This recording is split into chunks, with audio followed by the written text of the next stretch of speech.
Hi there. My name is Shannon, and I'm Willamette Week's music and visual arts editor. I'm here today with Jeremy FiveCrows, who of the Columbia River Intertribal Fishing Commission. OMSI just recently announced a partnership with the Intertribal Fishing Commission to develop a waterfront education park. So Jeremy, can you kind of explain what exactly the Intertribal Fishing Commission's role is going to be in this collaboration? Okay. Well, I'll back up a little bit. The Waterfront Education Park is actually part of a bigger project that OMSI is doing in kind of partnership with the tribes in the area. Particularly, the lead is the affiliated tribes of Northwest Indians, and the vision is to do a what's called a Center for Tribal Nations, and that's actually really what we're doing right now is studying what that entails. What would this be? Is it like a offices? Is it tribal housing? Some kind of tribal themed, purposed building, which is what they're really working on. But the other component is that the OMSI property is a significant property right on the waterfront of adding what they call the waterfront education park along as part of this kind of collaboration.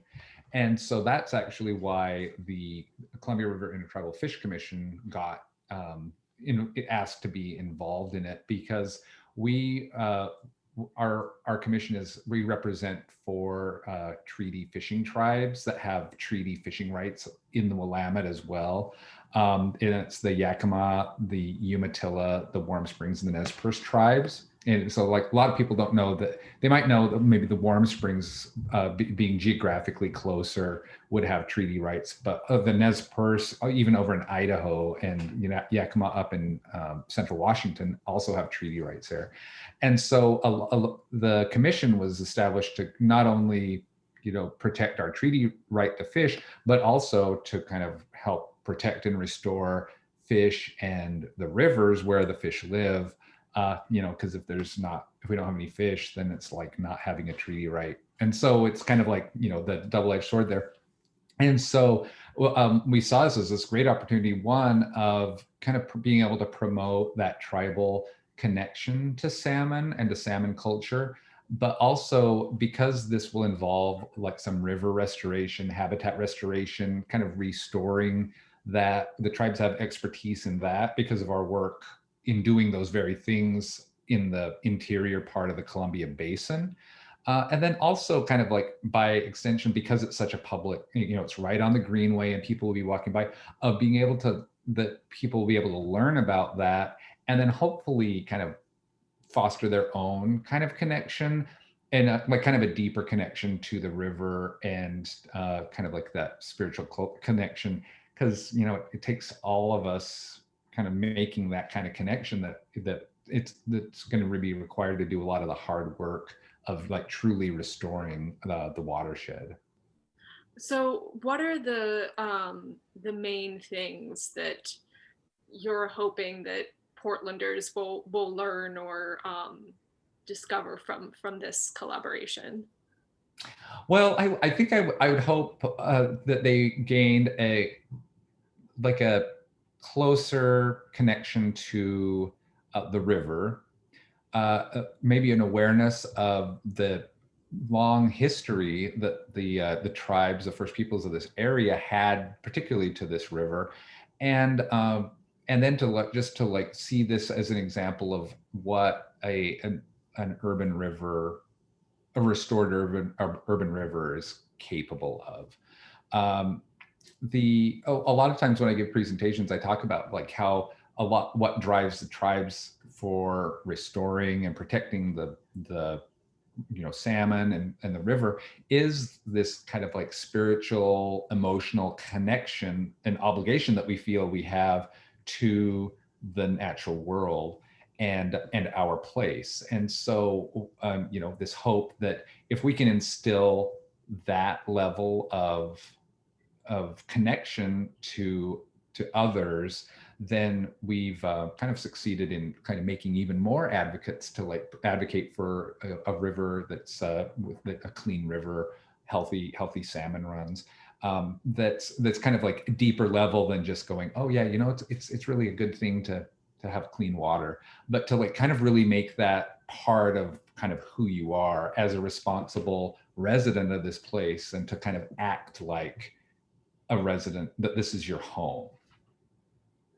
And what sort of significance does this collaboration have for the tribes that the fishing commission represents? Well, I think that there's the education aspect of that is pretty is important. We've partnered with not only OMSI, we recently partnered with the Oregon Zoo about with their Pacific lamprey exhibit that really talks about the combination of science and culture. But it's really that the idea of not only educating, promoting that education, like I was talking about with kind of instilling that wonder and spiritual connection in others, but also the importance of like even just our own ways that our own tribal youth can get involved in developing ways in like their education, science, studying science, to be able to like become future warriors for the environment themselves.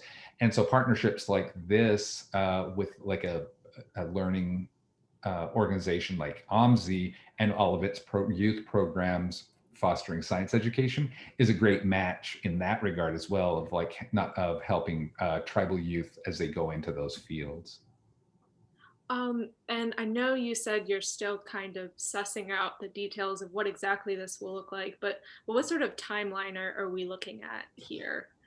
So this the time they right now it's a the we're in the design phase. So in fact we just actually started our first kind of listening session was yesterday with tribal leaders from throughout the region, and we'll have more tribal listening sessions of just kind of getting an idea of what they are interested in, what are their priorities, and then from there then designers would come up with ideas not only for the Center for Tribal Nations for like the building ideas and architecture and what it would look like, but then also landscape architects of like how to implement these ideas into the waterfront education park.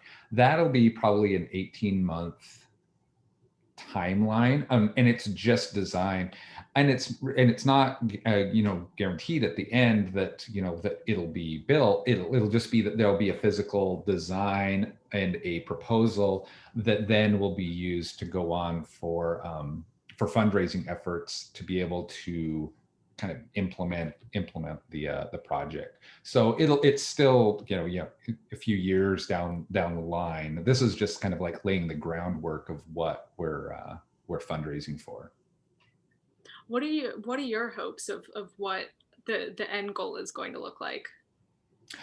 I think I mean, and I don't know how much of this I'm saying is like as a tribal member myself, because I'm Nez Perce and working for the commission, but also as a Portlander.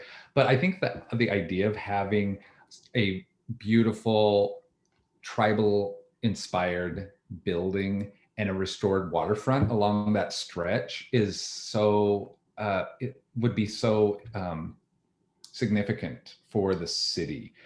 Not only for tribal members, certainly, because they would have a place that like this is place that we can call kind of like a home or a center for get-togethers, but also that it being so central, tribes become so much more visible in where it's easy that they kind of have been kind of disappeared in the city for a lot of residents for a long time. And this was such a center for so much tribal interaction, tribal trade, tribal commerce, and that it kind of like reminds people of that if they see this tribal building, if going along the greenway, they see lots of artwork that's tribal created art that's along there, it's going to be kind of a reminder about like kind of like the personality of this place, and that's been forgotten. So, and I think that would enrich the city in general, and it wouldn't, not just for the tribes.